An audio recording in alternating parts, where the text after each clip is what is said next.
Local productions seen on Delta College Public Media are made possible with support from viewers like you. Thank you. Hello, and welcome to Dateline Delta. I'm Mike Rowley, a member of the Delta College Board of Trustees.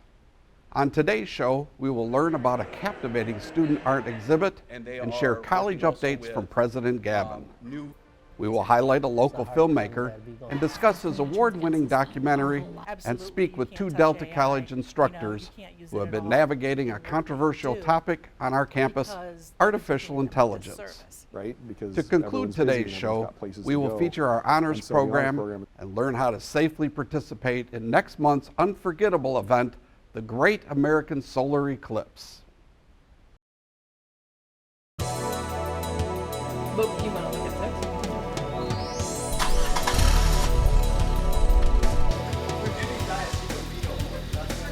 What's the description for hornblende?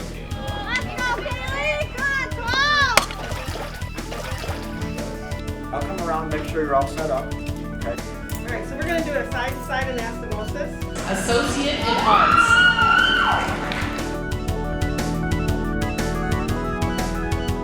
The Saginaw Art Museum is hosting a student art exhibition where 70 pieces were on public display. The students' art pieces filled a section of the museum and a large crowd visited for the premiere. To learn more about this annual tradition, we talked to Andrew Reeder, Associate Professor of Art. Today is our annual Delta Student Art exhibition. This happens once a year, and this year we are back in Saginaw at the Saginaw Art Museum. Roughly 70 students' works were selected out of all the art classes that are taught at Delta throughout the year. In this exhibition we have student work in ceramic media, in metal sculpture, we have work in painting, drawing media, photography, and digital imaging and illustration as well.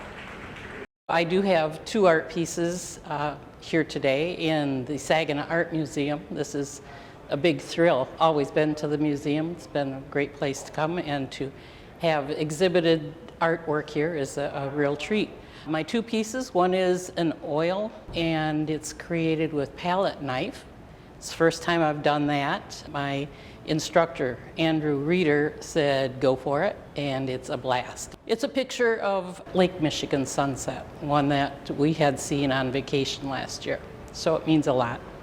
The other one is from Randall Crawford's class, 3D class. It's kind of a found object. It's a metal kind of sculpture made out of candlesticks and saw blades and a lot of fun stuff that just happened to fit together in the sculpture. And the whole thing about the art is you have to have fun while you're doing it. To have your professors accept your work as good enough to be in an art show is a real honor. I feel very honored. Well, we're grateful to the Saginaw Art Museum for this opportunity for our students to have their work displayed out in public, and we're also grateful for this lasting partnership with the Saginaw Art Museum. President Gavin recently addressed staff and faculty to share the college's successes, challenges, and goals. Let's listen in on excerpts from his energizing presentation. Hope you all are doing well. Thank you for attending our Winter Learning Days 2024. I wanted to get really intentional about communicating some of the things that we're doing on campus that you might need to know. What's up here are partnerships that we've created in the last year and a half or so with our nonprofit sectors that are serving the same exact people that we're serving. To the point where housing is not the only thing that United Way is doing for us, but they've actually agreed to put a staff member on campus very soon. We have a new approach to our food pantry, as well as thanks to Christina and Lance, and they are working also with new partners who have fresh food for students. We still do our transportation line with STARS so that students have a 20-minute round trip, bus trip from Saginaw to here. We have a 24/7 mental health service that allows online mental health expertise for students called You Will. And we also have on campus every once a week now, mobile medical unit where students can get free medical care, as well as 1016 recovery network for students who are suffering from addiction is on campus.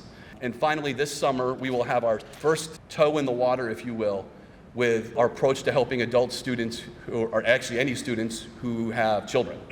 We are looking at, in terms of equity, as well as potential opportunities for serving our county. Our nursing department turned on a dime and came up with a way to create a new part-time cohort in nursing starting in fall. Mentor Collective, keep your eyes out for that. We have many students signing up to have mentors on campus and many faculty and staff volunteering. We're getting really good feedback from the students in the meetings on what students need, and really the students are expressing happiness with their being mentored. I want to make sure that I express gratitude to those who are in charge of staffing and scheduling, coordinators, ADs, deans, faculty who are taking sections on, and HR department who created a new kind of contract where we have 12 lecturers as needed. Finally, our SES staffing, specifically in advising, has gone up, so we've reduced the advising to student ratio by almost 150 for each advisor as a result of increasing advising as a result. Our enrollment, you can see here, is way up. It was about 9% up from target for winter. Fall to fall retention is up. The work that we have collectively done in the last 3 years has led to 3 major national recognitions. The first is a Edward Padron Award for institutional transformation focused on equity. We show them our student success data, and then we get the award. This is an award that we're the only community college to get that. Achieving the Dream, many of us were down in Florida where we achieved leader status, which is, again, we submit data on our enrollment, retention, and completion that is equity-based, and they offer us that recognition. So where do we go from here? We focus on workforce and transfer. In work, we continue to do the work with our partners. We are looking at career credentials in a way that hopefully will help us to ensure that students can get to where they need to go quickly, but soundly academically. What we want to start to do is make the path really clear to students. If they're going to transfer, not how you get the associate's degree, how do you get the bachelor's degree, and on the way get the associate's degree? That's not crystal clear yet to students, and it's mainly because Michigan doesn't have a statewide policy that associates leads to bachelor's. But what I'd like us to try to think about is being a leader in Michigan of how to do that. That's a big question. I think the answer is we can do it. It's going to take some time, but that's sort of the path we're on. The Delta College Humanities Learning Center hosted a film screening of the award-winning documentary Bad Acts. We had opportunities to speak with the film's director, David Siv, and with Michael Evans, assistant professor of history, for more insight. And the Humanities Learning Center works to connect the humanities with the community and with Delta College faculty and students. We work to encourage an interest in humanities subjects in the community. And we were happy to welcome David Siv to our campus to talk about his documentary movie Bad Acts. So the documentary Bad Acts, it's a very personal story. It's my family's story, and it's essentially a chronicle of the year 2020 through the lens of my Cambodian Mexican family trying to keep our restaurant and American dream alive during the year 2020.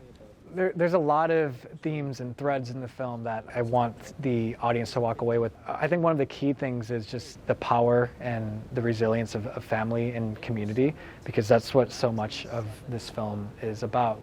Yes, it's looking at America from a bird's eye view as far as what's happening in our country, but you're seeing it through the most personal lens of this family, just like so many other families during the pandemic, that we're just trying to survive and be able to live together and not only cohabitate, but like to thrive with one another. So you're seeing that happen under the roof of the Siv household, and you're seeing this happen through our family working together for one common goal, but then you're also seeing this through the sense of community of we're trying to do what's best for our community and trying to be an advocate and a voice for positive change, but also trying to do that within our own family as well. So I think that the sense of family and sense of community and that resilience is something I really hope sticks with an audience for many years to come.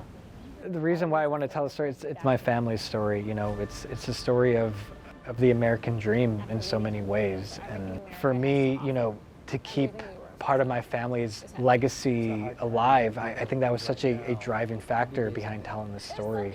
I wanted to share our history and to have something that my children and my children's children and for generations ahead to preserve that sense of legacy.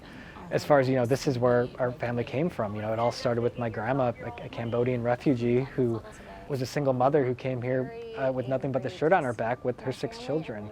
And then to see that story progress and that resilience grow, from one generation to the next, it's really important to me to keep those stories alive. And yeah, I think, that's is such a big theme in the film is sort of this turning of the leaf as far as, how do we make a better life for the next generation? Because that's what my grandmother did for my dad, that's what my dad did for me, and that's what I'm hoping, my siblings and I, by using our voices and being advocates for change, we're doing that with our, the next generation, with our children. So.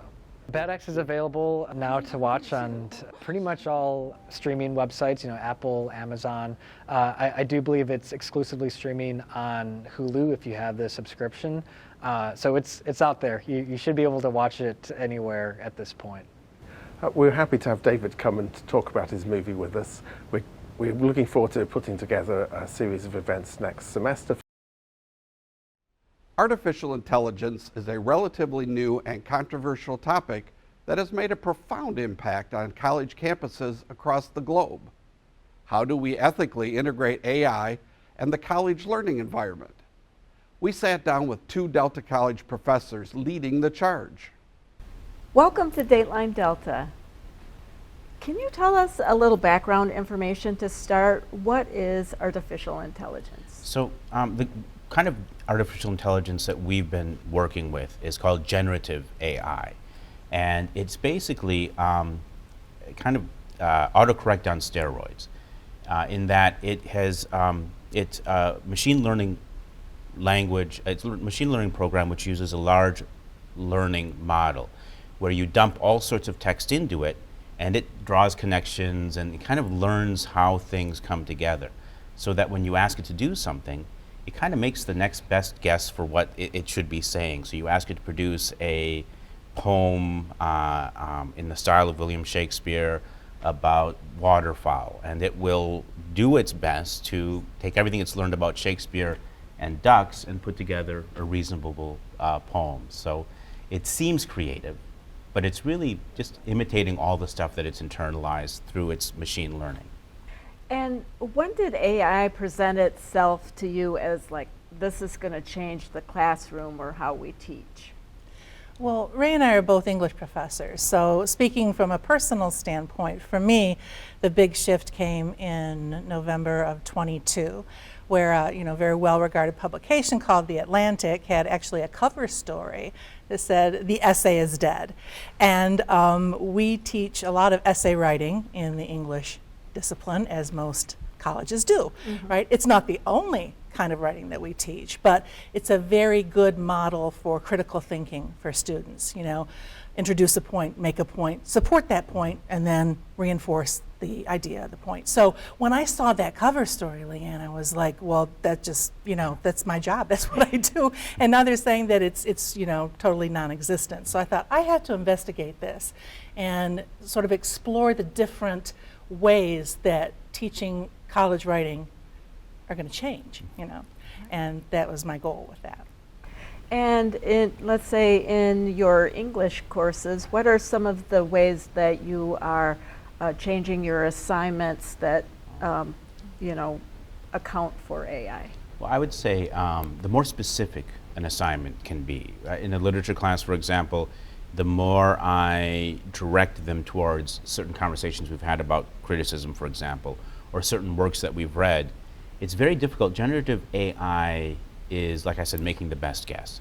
It's not actually reading things, it's not doing the research, it hasn't been in the conversations in the classroom. So I think being nimble enough to design assessments that are authentic and specific, which is basically good assessment design. True. If you're using the same stuff over and over again, or if you've got very generic, let's say, discussion questions or essay prompts, you're going to get bad writing, period. And that is when it's easiest to use ChatGPT. I think we've both encountered it in our classes, and typically you can identify it because it's not consistent with the student's writing. It's not really suitable for the prompt most of the time.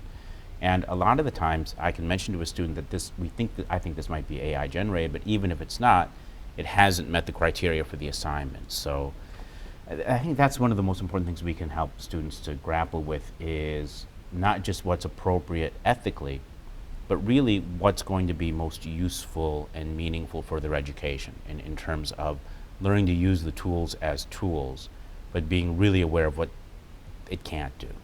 So you sort of mentioned that AI is not going away. So how can we prepare students to be able to use it in their future work lives? Again, I think it depends on context. So I say we as faculty need to definitely be prepared for how AI is working in the different fields, that we're trying to pull our students into.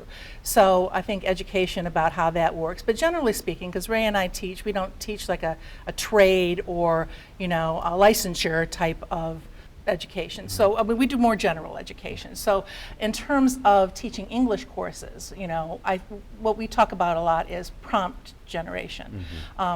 Designing the right way to phrase a question so that the AI can produce something beneficial to give you, the writer, you, the student, ideas, and not just here's the canned script that you should submit for your paper. And then in the workforce, you see it as a tool.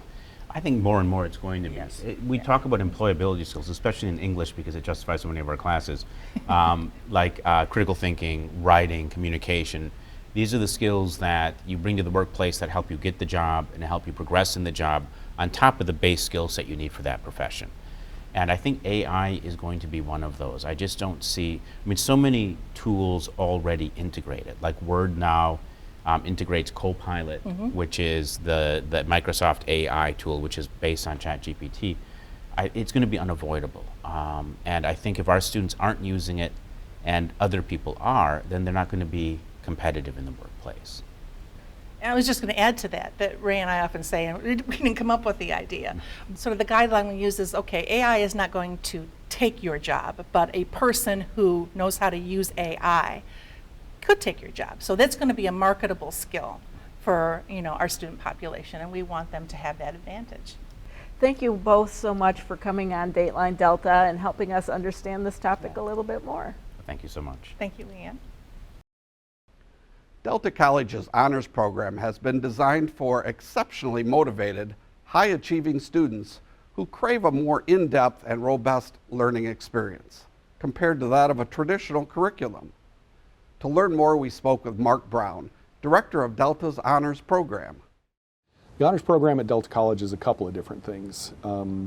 First of all, it's a track of specific classes that students can take. They're designated with an H at the end of the course number. And those are courses, anyone can take them, but if anyone who does take them, it shows up specially designated on their transcript as honors courses.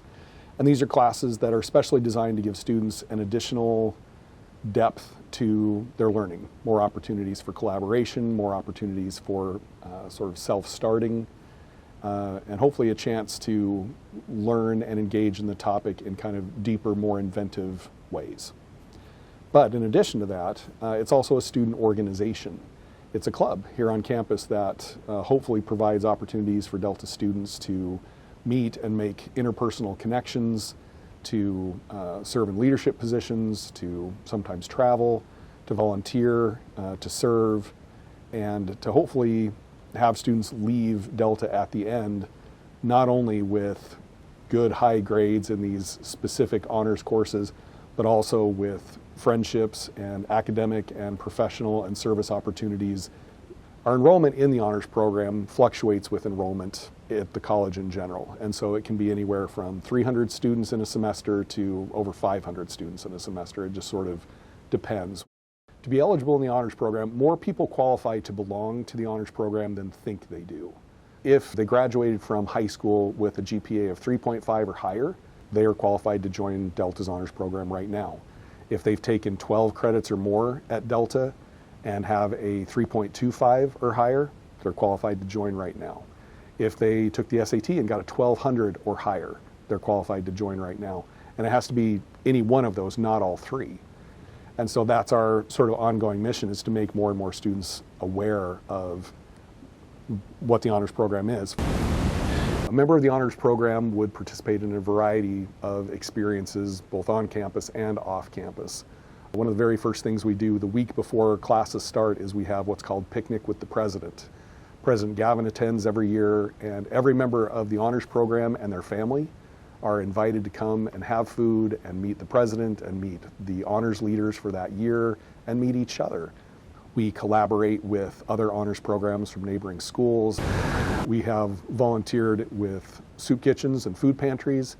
We have volunteered at nursing homes and rest homes.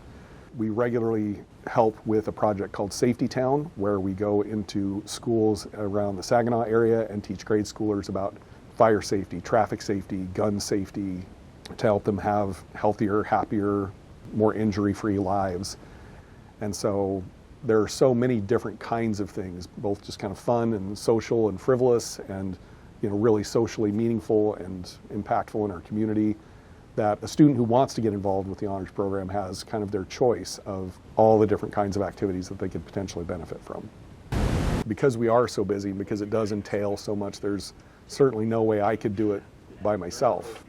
If for nothing else, not only am I running the honors program, but I still teach here at Delta regularly. The real heart and soul of the honors program is my administrative assistant, Lisa McNeil, without whom she's essential. The program would not be even close to what it is without her.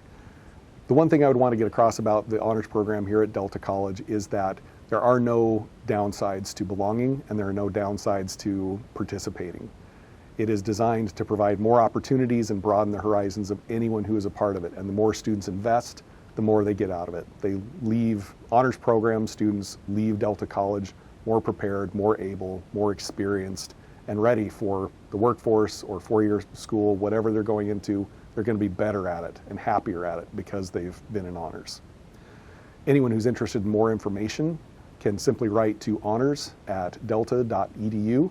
and we will get back to them as quickly as we can and do everything we can to bring them into the program and help them take advantage of everything that's available to them. This April, a rare total solar eclipse will pass through North America, bringing about a memorable, once-in-a-generation experience.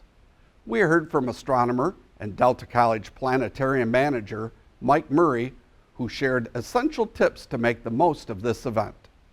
We're coming up on one of the most wondrous sights in nature.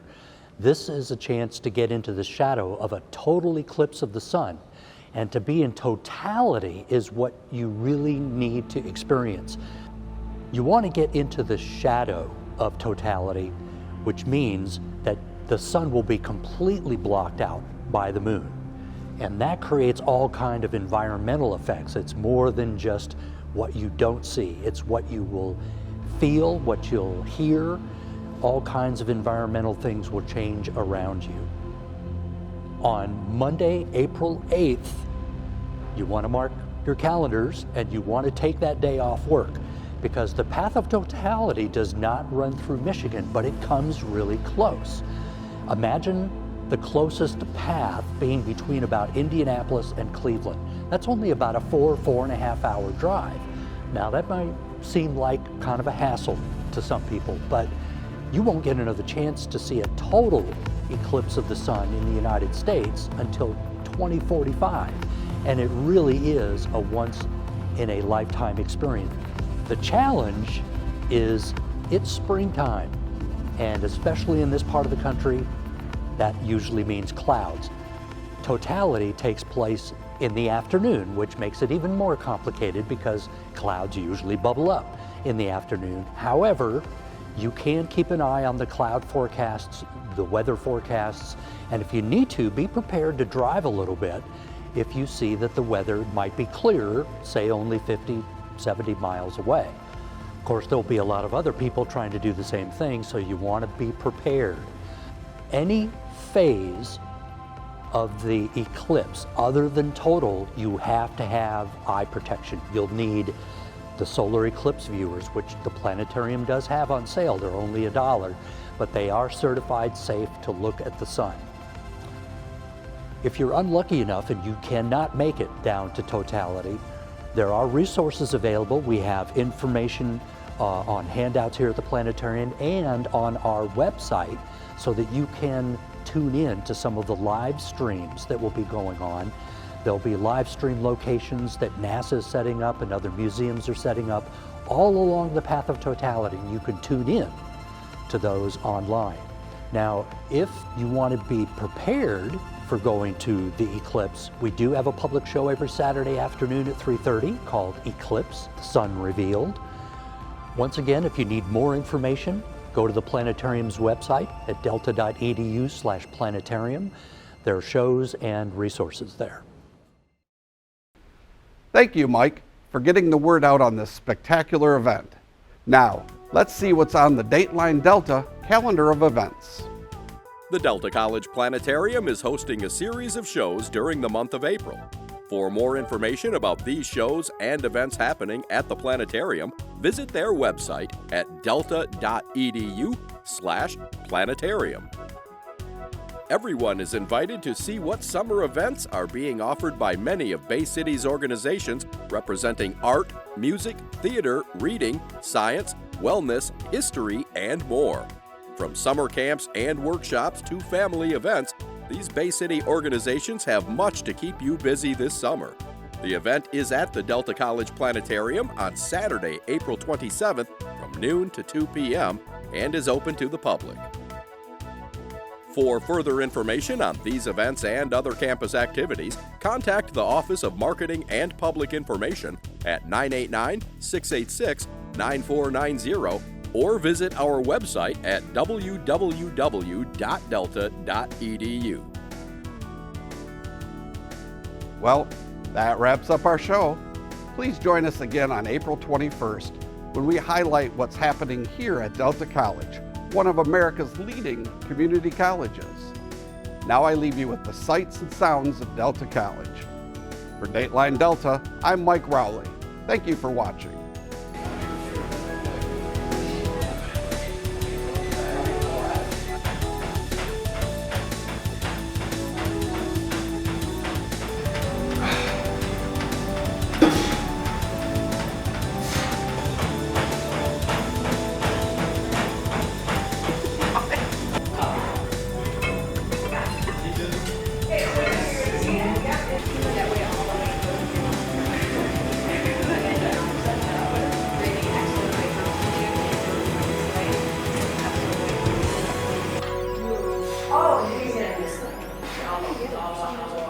Thanks for watching. If you enjoyed this video, please like, share, and subscribe.